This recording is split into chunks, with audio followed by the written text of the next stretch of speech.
Hi guys, welcome to SSC target classes में।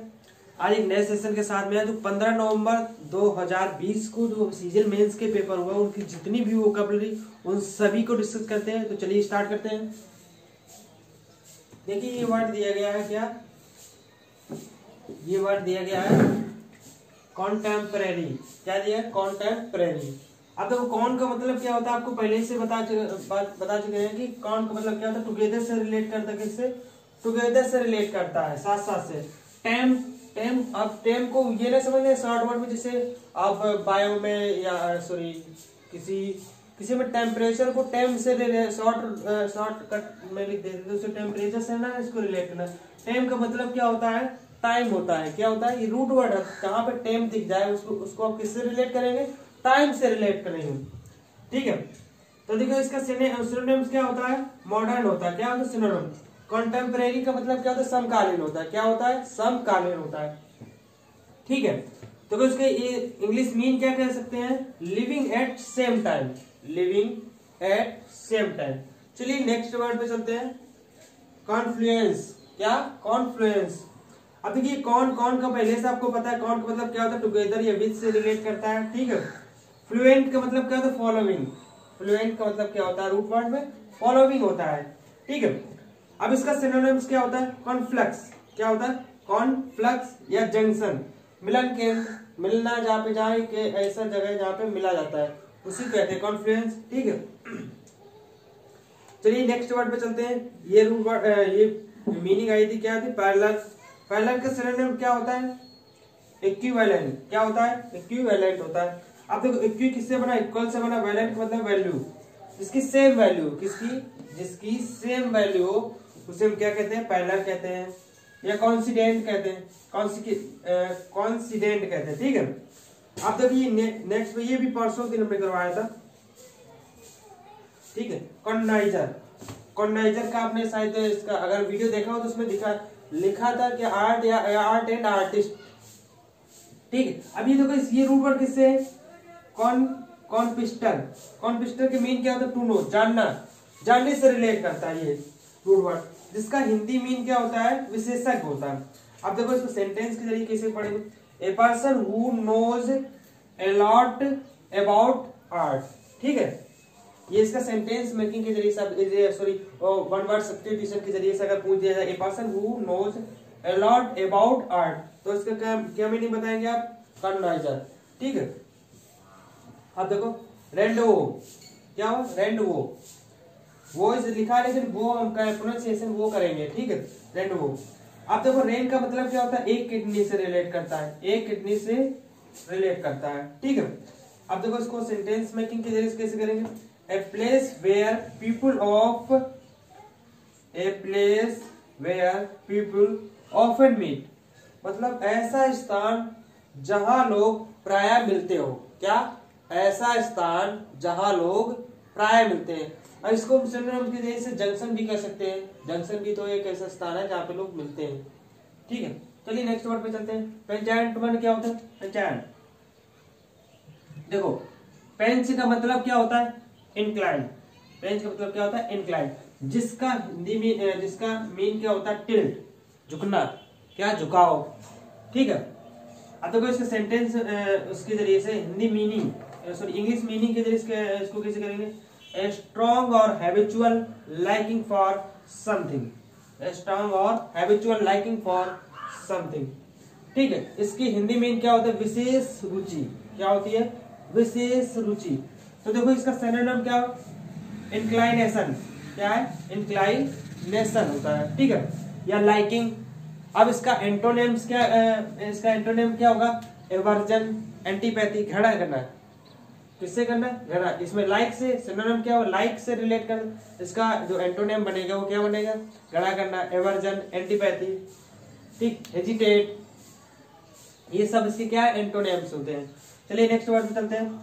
एम्बीडेक्स्ट्रियस। एम्बीडेक्स्ट्रियस। अब हम आपको पहले से बता चुके हैं कि आप रूट वर्ड अगर आपको अच्छे से पता तो आप सेंस के जरिए से अब उसकी मीनिंग को अच्छे से सुटेबल कर सकते हैं। तो देखो इसमें दिया गया एमबी। एमबी का मतलब क्या? सराउंडिंग होता है। ठीक है, डेक्स्टर का मतलब क्या था? राइट हैंड होता है। राइट हैंड होता है। ठीक है, अब ये मीनिंग पूछी गई थी। अब इसके जरिए से आप ये इसको भी पता कर सकते हैं क्या, एम्बी डेक्स्टर का मतलब क्या होता है, राइट हैंड होता है, रूट वर्ड होता है। इसी तरीके से सिनेस्टर, सिनेस्टर माने क्या होता है, लेफ्ट हैंड होता है। क्या होता है, लेफ्ट हैंड होता है, या हम इसका सिनोनिम कह सकते हैं स्किलफुल। चलिए अब इसको डस्ट करते हैं अभी। चलिए नेक्स्ट वर्ड पे चलते हैं। नेक्स्ट वर्ड पे इसमें क्या दिया गया, रिलेक्टेंट। रिलेक्टेंट का रूट वर्ड क्या है, री। री का मतलब क्या होता है, अगेंस्ट से रिलेट करता है, ठीक है। लैक का मतलब क्या, चूज करना, क्या करना, चूज करना, पसंद करना, ठीक है। इसकी पार्ट ऑफ स्पीच क्या होता है, इसका पार्ट ऑफ स्पीच होता है एडजेक्टिव वर्ड, ठीक है। इसका सिनोनिम क्या हुआ, अनविलिंग हुआ, हेजिटेंट हुआ, ठीक, एवर्जन हुआ, क्या हुआ, एवर्जन हुआ, एंटीपैथी हुआ। ये सब क्या इसके क्या है, सिनोनिम्स है। क्या है, सब इसके क्या है, सिनोनिम्स है। चलिए नेक्स्ट वर्ड पे चलते हैं। इसमें क्या है, डिलिबरेटली। क्या दिया गया, डिलिबरेटली। इसकी पार्ट ऑफ स्पीच क्या है, एडजेक्टिव है, ठीक है। इसके सिनोनिम्स क्या है, इंटेंशनली कह सकते हैं, या फिर हम क्या कह सकते हैं, मेडिटेट कह सकते हैं। क्या कह सकते हैं, मेडिटेट। इसका हिंदी मीन क्या होता है, जानबूझकर। क्या होता है, जानबूझकर। चलिए नेक्स्ट वर्ड चलते हैं। अब देखो ये दिया गया क्या, परसेवरेंस। क्या होता है, परसेवरेंस। इसके पार्ट ऑफ स्पीच क्या है, नाउन है। क्या है, नाउन है। जिसका हिंदी मीन क्या होता है, लगन होता है। अब देखो इसका इंग्लिश मीन कैसे हम निकाल सकते हैं, देखो, constant efforts to achieve something. मतलब हिंदी में क्या कहें, किसी चीज को प्राप्त करने का सतत प्रयास। किसी चीज को प्राप्त करने का सतत प्रयास। चलिए अब बात करते हैं इडियम्स के बारे में। देखो इसमें दिया गया इडियम्स क्या है, on the double. On the double. अब डबल का मतलब वो डबल नहीं कि दूना हम करेंगे, यहाँ पर डबल का मतलब है तो क्विकली, जल्दी। तो इसका हिंदी मीन क्या होगा, इसका अर्थ क्या होगा, रैपिडली, मतलब जल्दी, तेजी से, ठीक है। अब इसमें दिया red coloured glasses. Red coloured glasses, तो इसका हिंदी मतलब क्या है, लाल रंग का चश्मा। जिसके ऊपर लाल रंग का चश्मा चढ़ा होगा, या फिर जिसके ऊपर लाल रंग का चश्मा होगा, तो उसको क्या, इसके हिंदी में क्या कहेंगे, ऑप्टिमिस्टिक। ऑप्टिमिस्टिक। ऑप्टिमिस्टिक का मतलब होता है आशावादी होना। क्या होता है, आशावादी। अब देखिए, fair weather friend. Fair weather friend.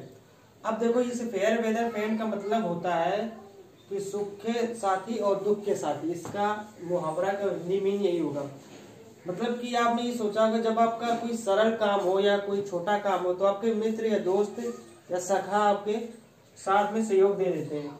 अगर आपको कोई डिफिकल्ट काम करने जा रहे हैं या कोई बहुत क्रिटिकल सिचुएशन में फंसे, तो आपको कोई भी दोस्त या मित्र साथ नहीं देता।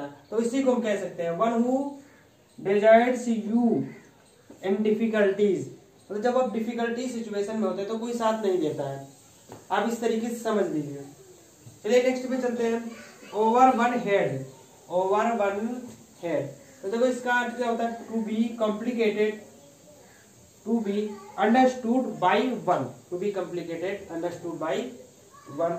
चलिए नेक्स्ट पे चलते हैं, a breath of fresh air. A breath of fresh air, तो देखो जिसका इंग्लिश मीन में क्या है, someone that is new and refreshing. मतलब जब आप जब जाते हैं किसी ताजे तरोताजा मानसून में, तब आप रिफ्रेश जैसा महसूस करते हैं, तरोताजा महसूस करते हैं। तो इसी का मतलब ये होता है। आई होप आपके 15 नवंबर 2020 सीजन मेंस की इंग्लिश की जितनी वोकैबुलरी आपको अच्छे तरीके से समझ में आई होगी। अगर ये वीडियो अच्छे से समझ में आया हो तो प्लीज इस वीडियो को लाइक, सब्सक्राइब तथा शेयर जरूर करें। मिलते हैं अगले नेक्स्ट वीडियो में, तब तक के लिए बाय, टाटा, टेक केयर।